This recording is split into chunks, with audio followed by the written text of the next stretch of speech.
गइल ऊ गाँव के बचपन, खेलब कूदब यार हो।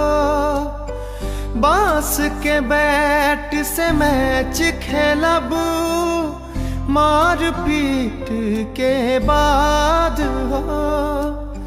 शहर न कबहू ऐसन लागे, शहर न कबहू ऐसन लागे, जैसन लागे गाँव हो।